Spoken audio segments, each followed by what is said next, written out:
Hello, this is Scarlet and Rage podcast. Great to be coming to you today. By the time you're getting this, it will be Monday morning. So maybe you're listening to this as you're getting ready for work or on your way to work.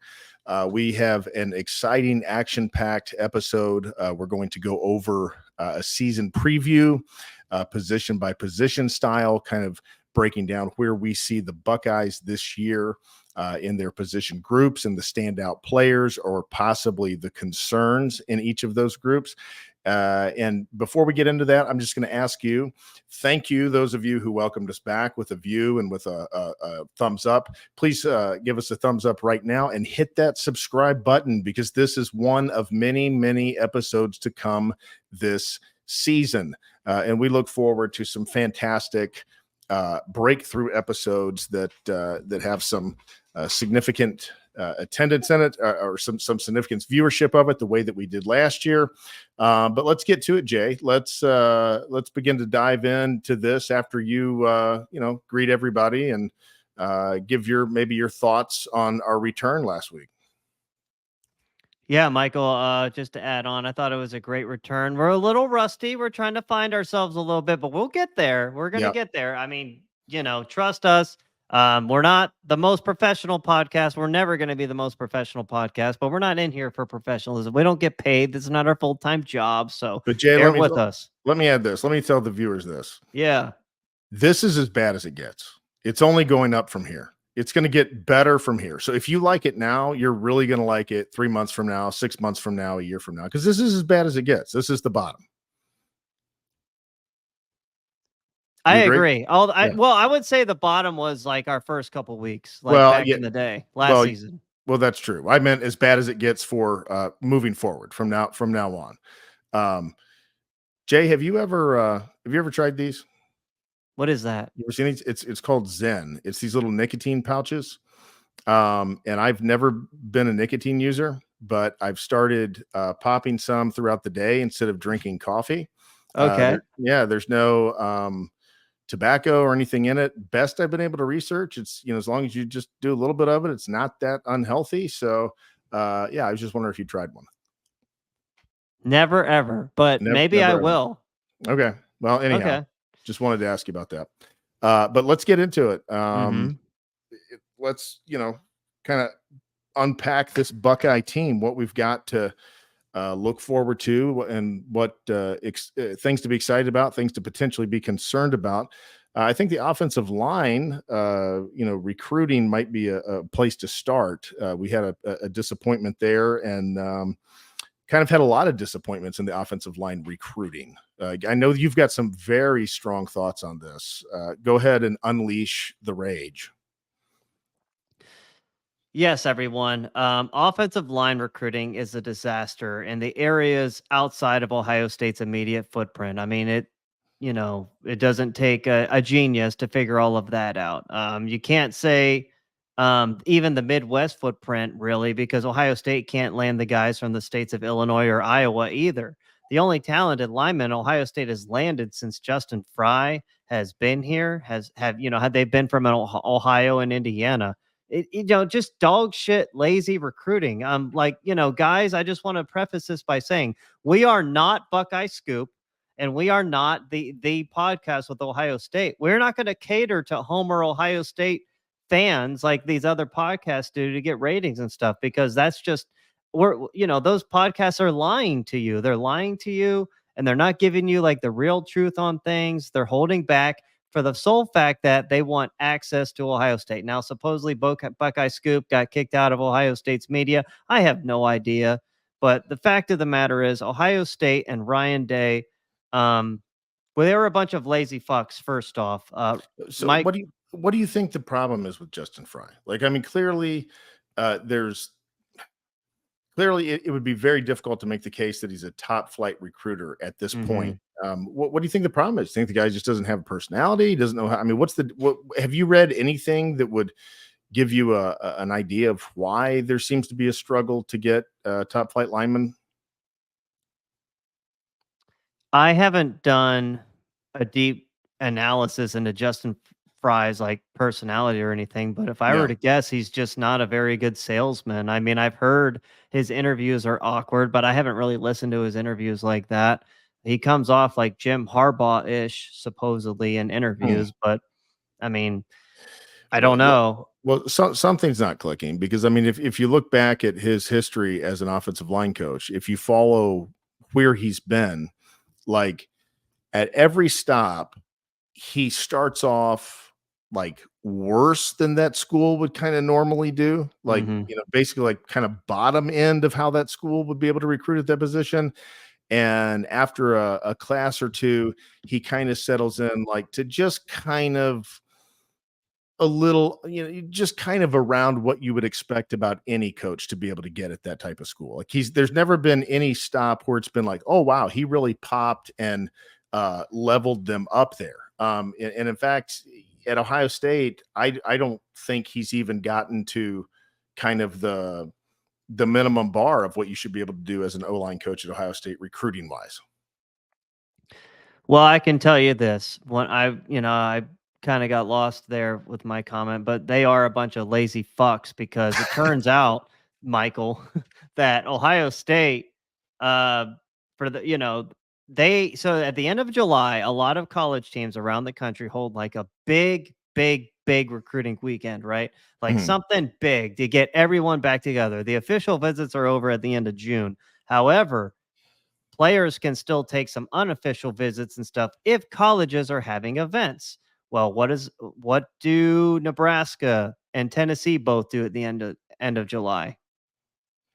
Who are I in the top 3 for Justin or David Sanders, by the way? Let me I would just throw that imagine they had some kind of big bash or something on campus that they could invite kids to or something or what? I don't know. You tell me. Yes, yes. Yeah. Nebraska and Tennessee both did. Who Nebraska finished like I think number 3, and I mean again we'll never know.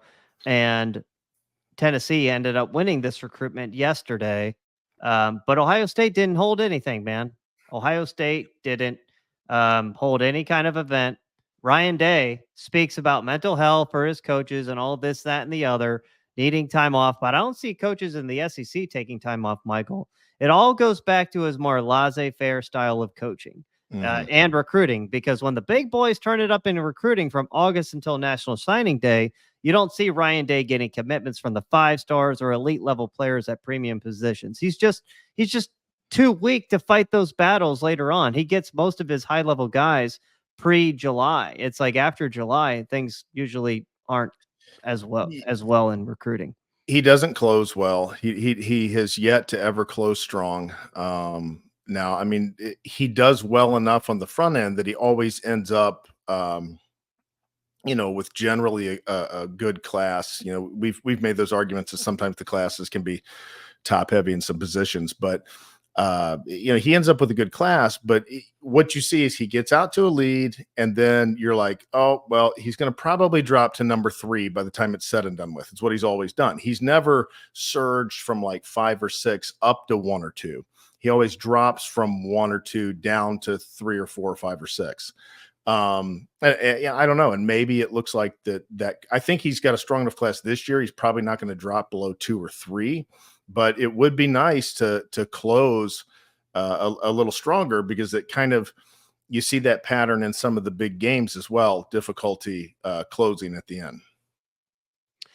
People blaming NIL for this are fucking morons, by the way. You are all fucking morons. I don't see Tim Walton or Brian Hartline struggling to land these recruits out of the Southeast, by the way, Michael. They seem to be just fine. And I give Larry Johnson a lot of flack too, but every now and then he pulls a rabbit out of the hat and gets somebody like Edric Houston. Now, Larry Johnson's starting to struggle too. He needs to be looked at, but Justin Fry, in my opinion, he needs to be gone. He needs to be gone immediately.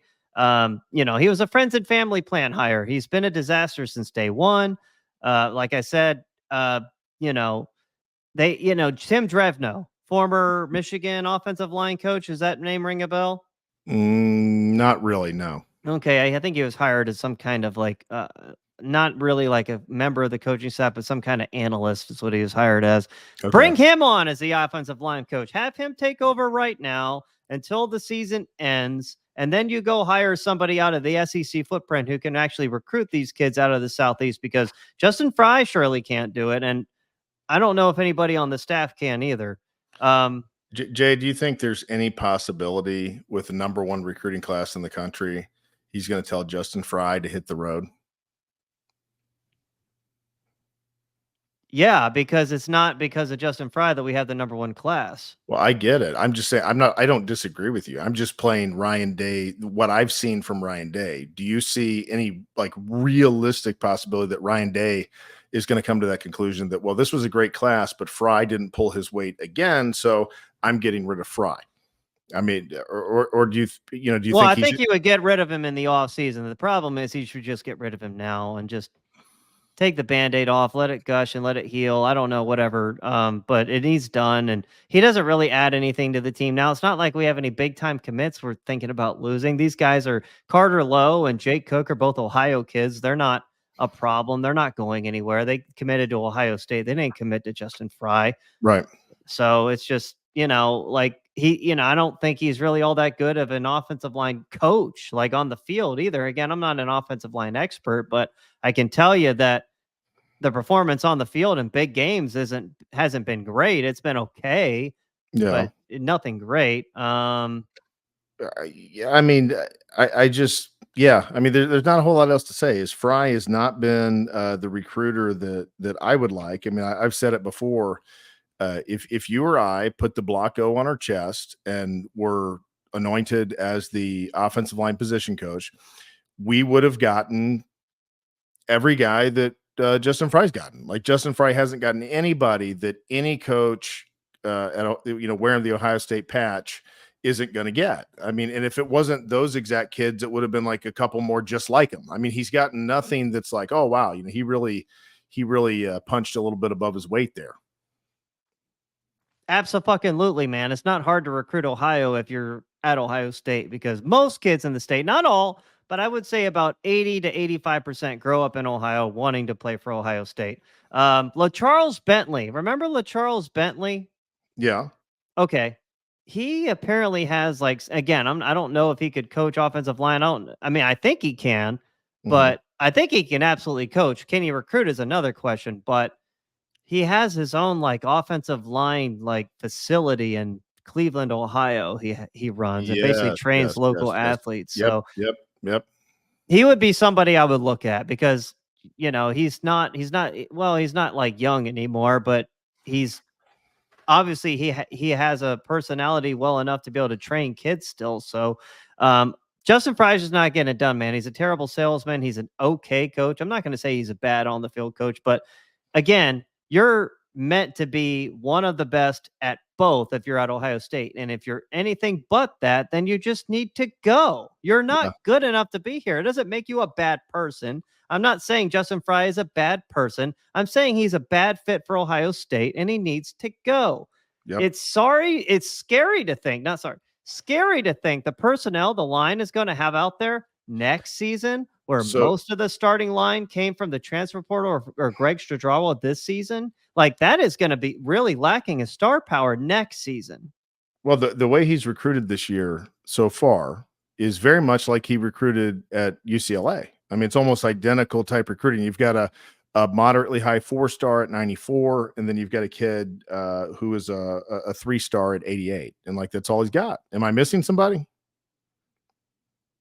I don't know, man. I don't think look that close at UCLA, but I know you're right. Well, what I'm saying is he's recruiting very much like he recruited when he was the offensive line coach at UCLA. Yes. I would say, yeah. I mean, a little better just because he has Ohio. Well, I don't know. Yeah, I would say he's a little better because he's getting the best kids in Ohio. Yeah. Versus at UCLA, he was getting like B-level players in the state of California, I would say. Maybe B. Yeah, I mean, he would pull like mostly 3-stars and a 4-star here and there at UCLA, and like that's kind of what he's done here. I mean, he's not pulled a single 5-star, has he? And not even that I can remember. Has he had any like 97s, or 96s, like close to 4-stars? We have close to 5-stars. Carter Lowe is it. Carter Lowe has been his highest rated guy, and he's an Ohio kid from Toledo. and he's a 94. Oh, there was the kid from Indiana, Jay, who was about a 96 last year. I can't think of his Ian name right now. Moore. Ian Ian Moore, Moore. yeah, but he dropped in the rankings. He started higher and dropped as the year went. That's an interesting question. You're saying like his rating there. I know he wasn't a top 100 player, so let's find out and see where exactly he was in the composite. And in the composite, 92, 90, Okay, 168. Because that seemed a little high what you were telling me. Because I was like, he okay. wasn't a top 100 player. Okay, but I feel like at one time he was very close to a top 100 player and he He dropped. was at one time and Yeah, he yeah, dropped. I don't know right, why. I don't know anything about his. yeah. Well, I will say it probably has something to do with the lack of competition at New Palestine, Indiana. That's not one of the big dogs in Indiana. And you made it a point last week. Indiana plays some good football. I don't think they Mhm. play good football where he went to school. Yeah. So, yeah, I don't know. There's definitely a different mentality there now. Can it win a national championship? Well, until it does, we don't know. But certainly, Urban Meyer's philosophy was he was going to be very demanding of his assistant coaches. He was going to chew them out for not recruiting the way that he thought they should. He was going to rant and rave if their class was small or insufficient. And he felt that the best coaches in the country could handle that they would respond to that, and that they would pull in the players. Ryan Day has a different philosophy. His philosophy is that he needs to take care of his coach's mental health. Um, and I'm all for mental health, but I don't know. It's a fine line between we're gonna do what's best for us as people, and we're going to be the most ferocious football program we can. And I understand that you don't want to lose your humanity in that line, but it is a fine line, and it seems like Ryan Day, kind of veers to the other side of the line quite often on several issues. I'm all for mental health too, Michael. But at the same time, if you have mental health problems, you're at Ohio State. You shouldn't be a coach at Ohio State. Get the fuck out, man. Right. Go get actual help. Like there are jobs out there that are much more stress involved than Ohio State I mean, football. here's the truth of the matter, Jay. If I'm making 1.2 million dollars at Ohio State coaching the offensive line, if I do that for 6, 7, 8 years, and I'm smart with my money, like if I need to take a mental health break, I can go take a mental health break for a year and get out of coaching. But I mean, while you're in coaching, it's a demanding, grinding thing, and so this is an easy thing. Like we can sit and kind of like pick on Ryan Day's philosophy like all day. Like that's like whatever. Like that's our opinion. Some people may see it, some people may not see it, but this is an easy thing to have some kind of big like late summer bash with when your competition's doing it. Like that's the deal. Like your competition's doing it and you're not gonna match it, and it seems like maybe it wouldn't have made a difference, but we'll never know. Just reeks of negligence and laziness. Is really all I can say about that. Both apply here. Um, On to other things, though. This is not a podcast episode today to talk about the failures of Justin Fry in the recruiting game and Ryan No, Day to an no. extent. This is a season preview of Ohio State football, but we just absolutely needed to touch on the disaster that is Justin Fry because that just cannot be ignored. Michael, this is supposed to be a happy podcast. Well, Football Jay, is back in less than 2 weeks here I in know, Buckeye land. I know that's one of your favorite subjects. I just want to let you get that out of the way, and now we'll go on to the happy stuff. Those of you who are still with us, 19 minutes in, now you get to hear about all the good things. We got the bad things out of the way. We're going to end on a high note. So let's go into the quarterback position, Jay. I know we kind of discussed him a little bit last episode, but go ahead and give us your concise and intellectual analysis of Will Howard. Will Howard, like him. I wouldn't say I like him a lot, but I definitely like him. I said that Mhm. last week. He's got really good size at 6'4", 230. Not like super crazy size, like over 6'6", 6'7", but he's a good 6'4", 230 pounds, good mobility, strong arm. From what I can tell, he has a slower release or on his windup. Yeah. Accuracy on short to mid-range passes a little bit of a problem. He's not, let's be real, people. He's not going to throw as well as Kyle McCord. And really, I don't know if he really is going to be close to Kyle McCord in throwing ability, but he is going to have a similar level of productivity in regards to scoring and leading the offense on scoring drives in in different ways, and that's fine.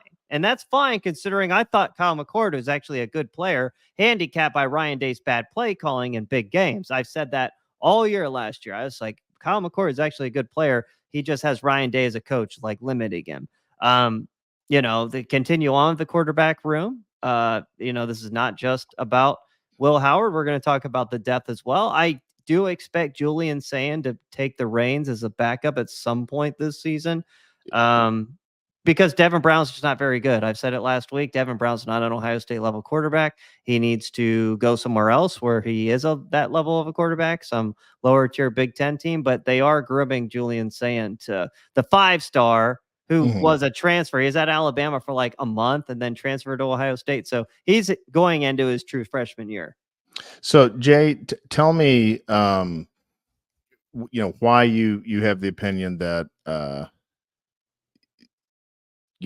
Howard cannot be as good of a passer as McCord. So McCord was 3170 last year with 24 touchdowns.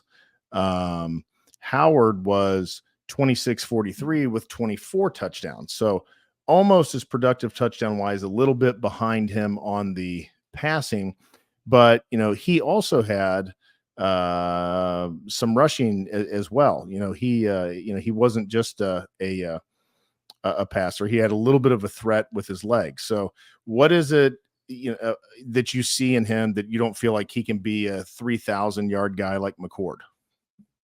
Just watch the film. I said it before.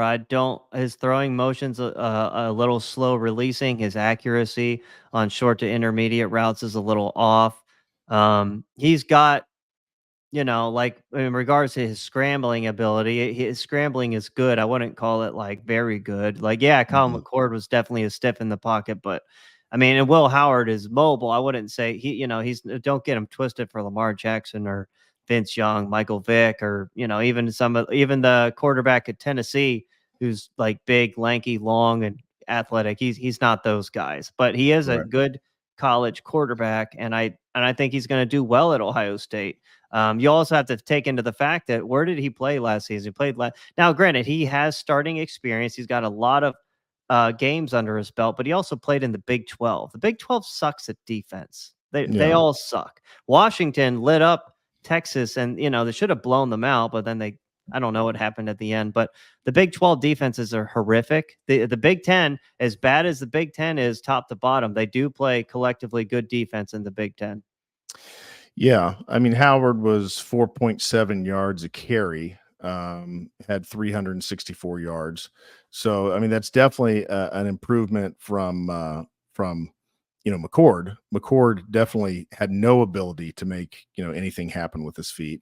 So I think I think that definitely he can be as productive. I mean McCord had negative 65 yards rushing last year. So when you throw in, Howard's positive plus 300 yards rushing, he was very much probably as productive last year. Like you said, the defenses were not as good, but his weapons were worse as well. So some of that may, even out to a degree. Correct. I actually thought Kansas State's offensive line was pretty good, though. I said that last week. They Yeah. actually had a pretty good offensive line. Yeah. Yeah. I would think if Fry does his job, he would have a solid offensive line this year, at least in pass pro. Yeah, with Greg Stradraw as players. Yep. Yeah. Right. Yeah. So, anywho, moving on to running back, Michael. Any thoughts on the running back position? Well, I mean, this is obviously a position I'm excited to see. I'm excited to see, Judkins and Henderson. I think hopefully Henderson can be kind of released into a role where, he can be a wild man, bat out of hell, knowing he's only got, 12, 13 carries a game and, maybe getting the ball in space some in the pass game. And then you've got Judkins, who is another very solid back who, can pound it 12, 13, 14 times. And Chip Kelly's known for the kind of havoc that he can wreak with two backs. So I'm really excited to see what is in store in this backfield. Couldn't agree more, Michael. Very exciting backfield. Love what we have here. Two of the top five backs in the country with Henderson and Quinshon Judkins, the transfer from Ole Miss. If people didn't know who he was. Um, Sneaky good depth. I mean, let's talk about the depth a little bit with true freshman Sam Williams Dixon out of Pickerington North High School and James Peoples out of the state of Texas. Hmm. Really, and this is a sad thing, but it's a true thing. It's really a matter of when, not if, Hmm. Travion Henderson gets hurt, because when he gets hurt, we have Yeah. guys who Right. can carry the ball, like, the three that we just mentioned. Yeah. Um, we should honestly probably expect him to miss a few games this season because he missed games like every year he's been at Ohio State. Um, but Sam Williams Dixon, if you've watched the spring game, Michael, if remember it, he looked explosive and he really impresses me. He's got a lot of flash and maneuverability in the running lanes. Yeah. I mean, they definitely have some promise back there, and if Henderson misses 2, 3, even 4 games, they're going to be all right. It's just you hope that he's back healthy by the end of the season, going into the from the Oregon run on, hopefully, or at least from the Michigan run on. You hope he's not limping into the playoffs, because that's certainly a weapon that you want to have back there.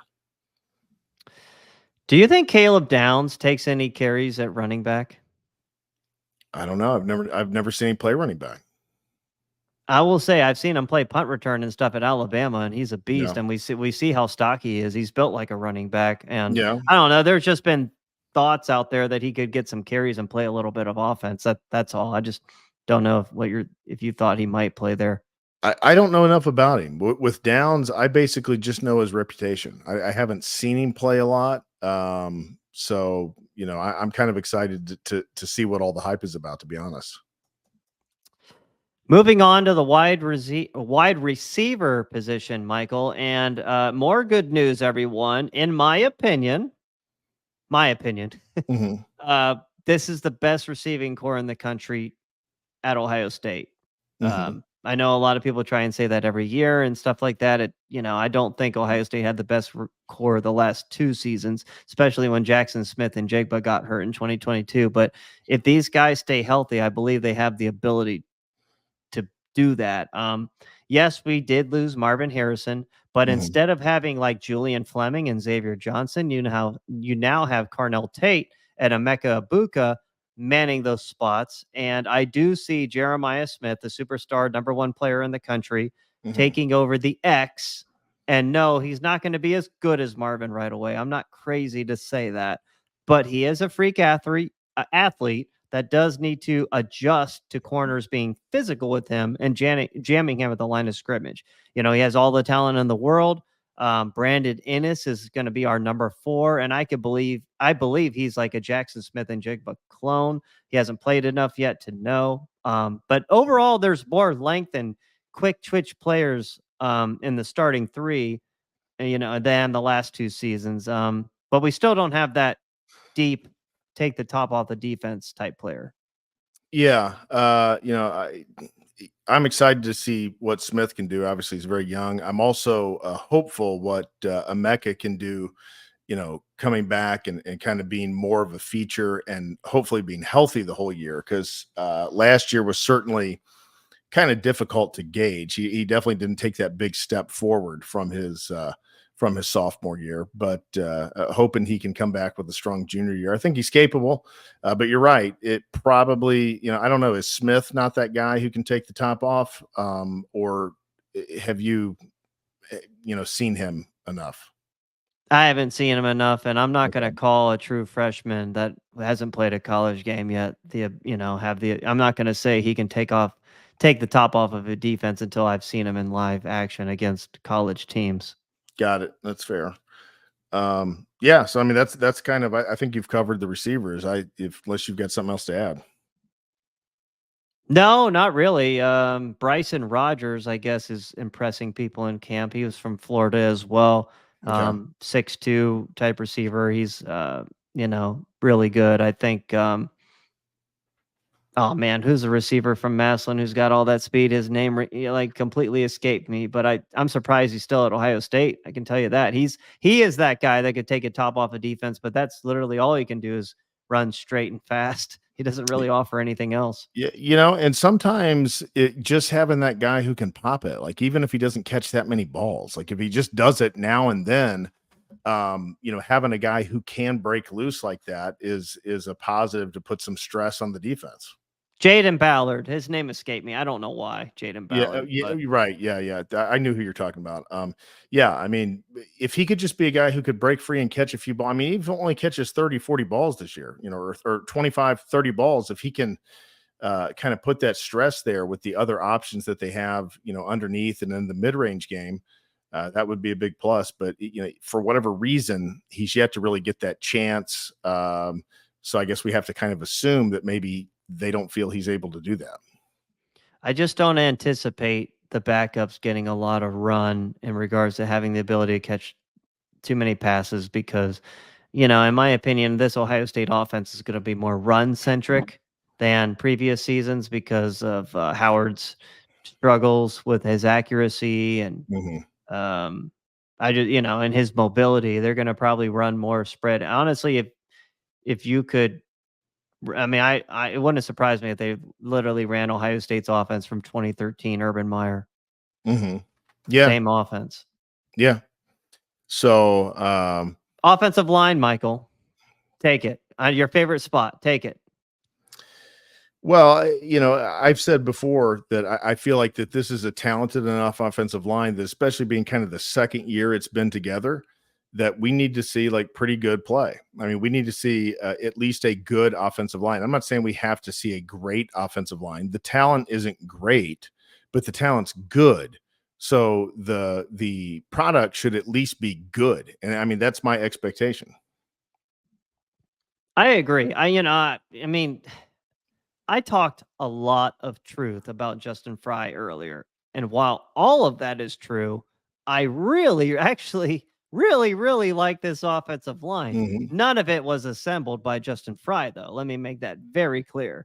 Right. There are rumors, by the way, of Donovan Jackson being out a few games with an injury, who is a Greg Stojaro recruit and the only composite 5-star on the line, I believe. Yes. Yeah, he is. So he's out. Not officially, but there are rumors that he's gonna be.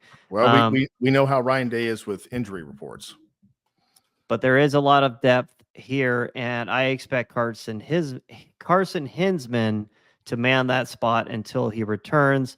The player I'm most excited about is actually Tegra Deshabala at guard. That man is a Georgia Alabama type guard with his size, quickness, and girth. Like just very excited about him. I just think he's going to be a beast if he, just figures it all out. And Josh Simmons, the San Diego State transfer, Uh-huh.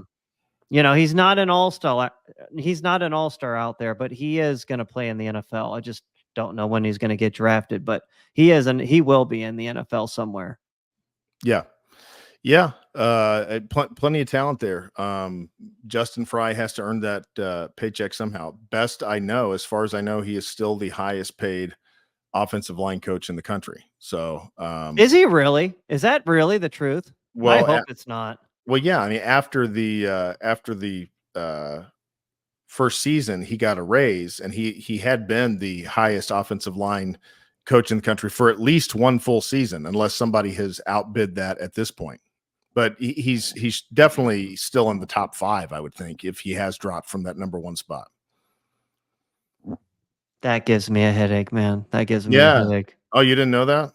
No, I didn't know that. Yeah.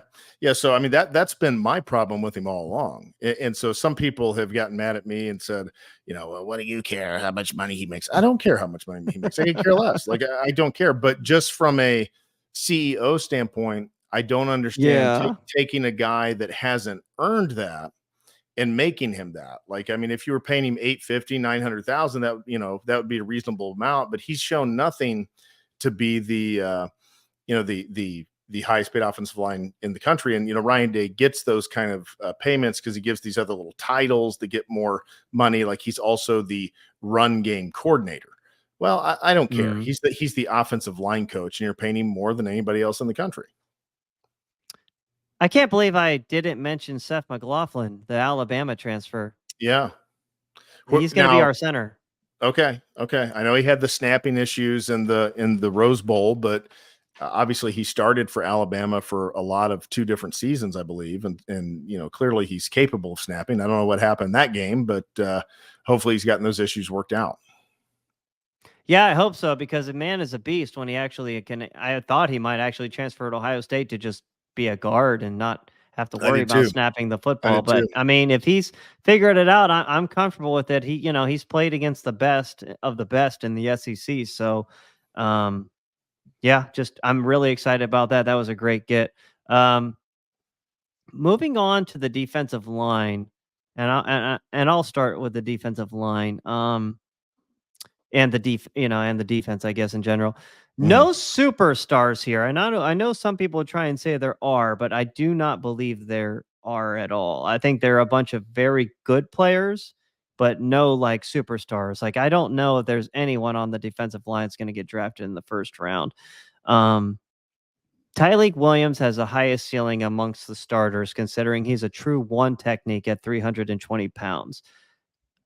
Glad Yeah. and yeah, I'm glad to have more size at defensive tackle with the exit of Michael Hall. Who's more of like an NFL 3-4 down lineman on the edge.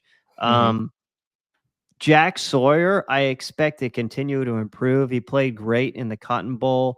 Tuimalau up to this point has been a bust. There's really nothing else to say. He's been a bust outside of the Penn State games. Uh, Player I'm most excited about, and I mentioned him last season, was Caden McDonald. And you hear the coaches actually mention Caden McDonald sometimes after practices, like Knowles and Larry Johnson. Um, Heading into a sophomore season from North Gwinnett High School in Atlanta, the guy is everything Ohio State hasn't had in the last 10 seasons outside of Tyleek. I mean, this guy is a like fertile grounds of Georgia recruit. Like Tyleek Williams was at least from Virginia. Like this was a win for Larry Johnson in the Southeast for a kid that's like a defensive nose tackle Yeah. over 315 pounds. Big, athletic, true one technique. Players like him are just not bred in the Midwest, man. That's a real problem. And Ohio State needs to do a better job of getting them, considering they are mostly in the Southeast. Yeah. Yeah. I mean, that's definitely a disadvantage. That's one disadvantage of Ohio State. And it was something that obviously I think Urban Meyer's philosophy, for whatever reason, was he could get those monster ends, but he struggled to get those monster defensive tackles. So you had some good defensive tackles during those years, and you had some great defensive ends. Um, I don't think we have those great defensive ends this year. I do think that we have very good defensive ends. I think both of them are going to be very good. I think that one of the two of them could surprise us and end up with 10 or so sacks. I tend to say more probably Sawyer, just because he seems to be a little bit better at getting back there and getting pressure. Of course, 3 of those 7 sacks were in that Missouri game. But nevertheless, I definitely think that there's potential for those guys to wreak some havoc off the edge. But beyond that, they're just very good, solid defensive ends. I mean, they're both going to be NFL draftees, and they're both very good, solid players. Neither one of them are guys that are going to be probably top 10 or 15 off the board. That's interesting you say that because another position outside of like true one techniques Ohio State has struggled to land are, the actual quick twitch defensive ends, the guys who can really explode off the ball and create havoc in the backfield. Like they're immediately like a yard or two in the backfield type players, like snap of the ball. Like Ohio State, like even Chase Young, as good as he wasn't really that guy. Mhm. Like guys that just explode off the edge and just got elite quickness and they're little like leaner, rangier type guys. Like the guy from LSU a couple years ago, like when Ohio State played Clemson with Chase Young, I feel like LSU in the championship game got better pressure on Trevor Lawrence and Clemson because they had that Caleb on chasing. Now I don't Well, know, maybe they run a 3-4. I don't know. I mean, Chase Young definitely showed, at times elite level quickness. He didn't have elite level speed per se, and he showed that in the combine. But he fell off the map after he got that suspension for taking the plane ticket. He didn't really create much chaos like from that point forward, including that Clemson game, like you're talking about. Yeah, you're right. That's interesting. I wonder what happened there because he did just completely fall off the map, Hmm. especially in like the last 3 games of his career, man. The last three Yeah. games against Michigan and Wisconsin and Clemson, he didn't really do anything. And you go back and watch the film, these teams weren't double teaming him. But again, that's not about this year's team, man. The point of the matter is Ohio State doesn't get those quick twitch edge guys. Like, hopefully the kid from Alabama can be that. It's hard to tell from his film, but those lankier speed edge rush guys like Damon Wilson, that Georgia guy, like Ohio State, just they don't get them, and Hmm. that's a big problem when it comes to being able to generate immediate pressure. Um, Moving on to linebacker, Michael, what are your thoughts on the linebacker group we have? Yeah, I mean, I like him, but I don't really honestly, that's one group on the defense I don't really know what to expect from because I mean, we've got, basically new starters. Of course, Simon has played, and we've only got two of them, and now we've got Styles down there as well, and then we've got Hicks, and it's like, Hicks is now going to be a third year player, 5 star, and does it appear that doesn't appear that he's starting, does it? Or is he starting and Styles isn't starting now? Which is it? What is it looking like coming at this point? It's looking like Cody Simon and Alex Styles are going to be the starting linebackers. That's what I thought. So Hicks Mhm. is still the odd man out. So Styles has come down from the secondary to take Hicks's spot. So I hope Styles does great. I really do. Because it just seems like we should be able to get something out of Hicks at this point, being a third year player, unless he was just a total bust. He okay. We're back. Sorry for the technical difficulty. We had to edit, so there may be a little bit of choppiness there in the video. We said we were rusty, and when we went rusty, we didn't necessarily mean just our oratory skills, which those may be rusty as well, but we meant the equipment and getting everything coordinated. And so we had an equipment failure there, but we're back to finish up the linebackers. Jay, uh, let's get moving on from these linebackers here, and then move on to the last little bit of the podcast. Yeah, I don't know exactly what I said before we got cut off. But I'll just recap if I did say something. But most athletic linebacker core since 2016 when we had Jerome Baker and Raekwon McMillan. Gone are the days of seeing like slow or small linebackers such as Tuff Borland or Tommy Eichenberg. Remember a Yeah. good old Tommy Eichenberg from last season? Or Yep. even Pete Warner until his last season at Ohio State. Pete Warner was a good player, but before that, he really didn't impress me. Um, Cody Simon, in my opinion, was the best linebacker on the team last season. And to be honest, he's also the least athletic of the three.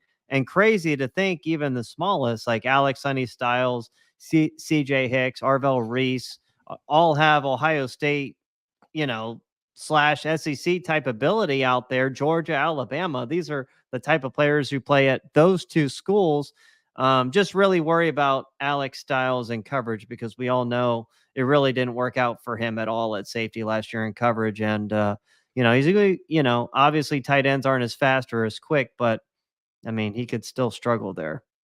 Yeah, I mean, hopefully he can manage the coverage moving up a level. We'll find out soon. But Hmm. yeah, when you got two guys like Styles and Hicks, like there's part of me that's like, why can't we see those two? Is Simon really better? I think you're higher on Simon than I am. I'm not like down on Simon, but and I need to give him more of a chance of like really watching what he does. But I've just not like, there's been nothing about him that's like flashed to me so far. Like I don't know, is he better than Steel Chambers? Like maybe a little, or kind of around that level, or what are your thoughts?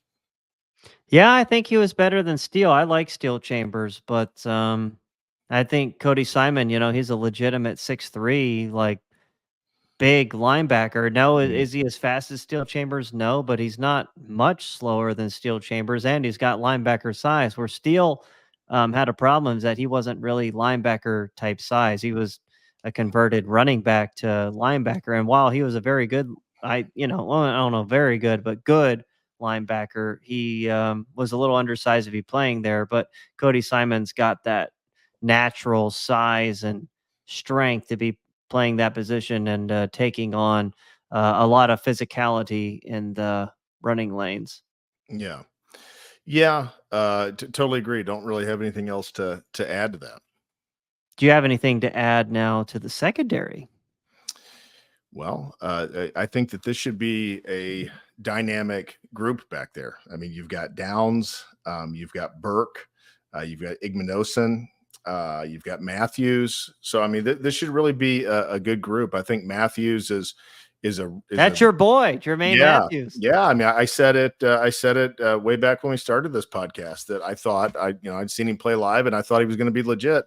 And I think he's going to be a help back there, and he's going to be able to grow and learn with plenty of other help and talent around him. It should be a really really good group. Yeah, I think this is I think in my personal opinion it's going to be the best secondary in college football.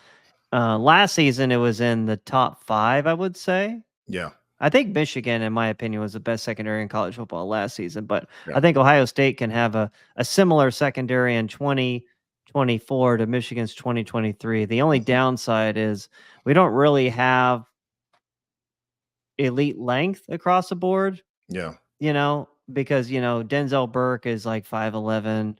Igbinosun is 6'2", but then you have Lathan Ransom, who's also like 5'11", 6 foot, undersized safety. Caleb Downs is as extraordinary as he is.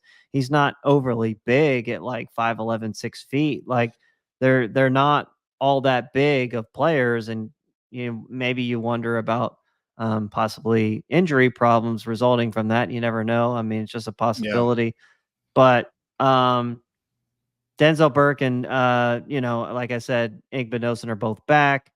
I do believe, and I said this last season, that the corner on the team with the highest ceiling is Jermaine Matthews yeah.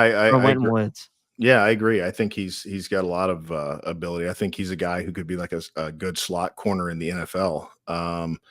But he's got to prove it at Ohio State first, Jay. So let's hopefully he Well, takes. he has. In Yeah, last season, he looked pretty damn amazing. He looked he pretty amazing in the fill-in for Denzel Burke against Penn State. he did. I mean, he didn't look lost out there at all. So one advantage Michigan had is with their whole defense really is they could really create a lot of creative pressure with their front seven because they were not scared to put their corners on an island. I mean, they could even send a safety at times, or because their corners just covered guys. So I think we've Mhm. got that type of talent in the defensive backfield, but will Jim Knowles be creative with it to allow for some of those other things? I don't know. We haven't seen it yet, but even at that, I'm very excited at what this group brings to this team. Absolutely, and I would like for them to be featured more. I would love for Knowles to blitz like a madman. I wouldn't even say 2022 he blitzed like a madman. That was Mhm. falsely advertised. The only game he blitzed like a madman was against Michigan, and he didn't have the secondary to do that. So he should blitz like a madman with the secondary, though. Yeah, yeah, and Leave them in cover zero all day long. I would. yeah, yeah.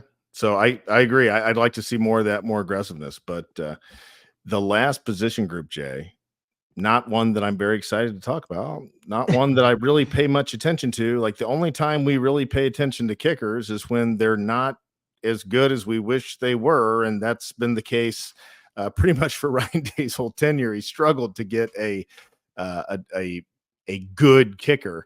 What do we got this year? I'm going to be totally honest. I'm not real up on the kicker front. Well, I can tell you that they got that Australian punter, another one by the name of Nick McLarty. Um, And I hope he wins the punter position because he is, I don't know if his freak athlete is the right word, but freak like monster build is the Mm, right phrase, I guess. Mhm. He did have a viral video. I don't know how true this is, but he was able to punt a football like 90 yards. Jeez. Well, I Now, mean, does that 90 yards count from like being in the air to where it actually hit on the ground, or when it rolled and well, yeah, that's a good question, but I mean, still, even if it rolled 90 yards, yeah, I mean, it's even if pretty you're darn kicking good. it Yeah. 70 yards in the air, fucking hell, man. Yeah. But he's Well, 6'7", and he looks like a big tight end out there. Apparently he shanks a lot of punts though too. He's got a big gee. leg, and I mean that can be corrected though. You can't just give someone a big leg, but you can give them a lot better punting efficiency. Well, I hope they're working on correcting that then. And what about place kicker? We got a I guy who don't can. know jack shit about place kicker, everyone. I don't know, but I can tell you this: Ryan Day had a major fuck up, Michael. Yeah, I know he didn't. There was a guy he could have gotten. Who? What was this? What was the story on that? Or who could he have gotten that he didn't Well, I take? don't know what the Oh, story was. I oh, just know that he didn't get him. Graham Nicholson, the Lou yeah, Groza winner from his backyard at Miami of Ohio. Supposedly he grew up as an Ohio State fan. yeah. Transfers to fucking Alabama. How do Now, you do? like Ryan Day, dude, you haven't How do had you do that with Alabama losing Nick Saban? I mean, I do not like Ryan Day, man. You're just like your special teams have been terrible since you've been the coach at Ohio State.